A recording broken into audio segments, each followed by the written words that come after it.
This summer I went to Camel Adventure Park located in Cornwall, and when I went to this place I went with low expectations as I knew it wouldn't be like my home park, Thought Park, but a park with lots of things for kids and a few things for adults too. So as you enter the park you'll walk past a building, then once you're through that section then you will see the chair swing right in front of you, and if you keep walking then you'll find the best coaster here called Airbender.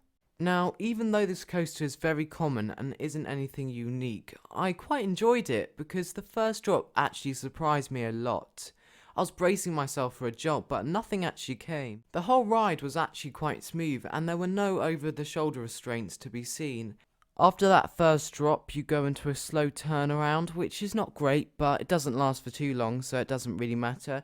And then into another drop, though this one's slightly smaller, but it's still good fun. And then you go into the helix, and it's alright, but you don't really pull any forces, maybe some laterals, but at the very end you kind of transition back into straight track, and that can hurt a bit because it's a bit jolty. But it's not terrible. Then after that you do a small turnaround, then you go past some trims, which don't really do much, go down another drop, which is fun, and then go into some sharp breaks. So yeah, the ride's really good. You have another roller coaster there, which is like a clown coaster. Yeah, nothing special. And then you have this one which used to be at Camelot theme park. So yeah, that's pretty cool thinking of. Yeah, it's blue and it's actually really good for what it is. Again, it's not as good as the first one, Airbender, but it's still actually really good. There's this little airtime hill which you can get some airtime off. I sat at the back, I got some pull. It's better than Flying Fish. Still nothing amazing, but it's better than Flying Fish. Sorry, Flying Fish. Anyway, this park is split into 4 sections. You have the farm section, you have the entrance plaza, you have the kids area, which is actually really nice. You've got loads of flat rides, and it's probably the main part of the park. So yeah, you also have a little drop tower there too. And then you have the final section, which is out the very back, the furthest away, furthest to walk to. And that has this cool slide kind of thing and a log flume, which just made me miss Loggers Leap even more. I haven't been on any log flumes in ages, so it was so nice to get back on one. I do have to be honest, this was my favourite bit of the park. The slides were really exciting to do, picked up loads of speed, and I really enjoyed the log flume.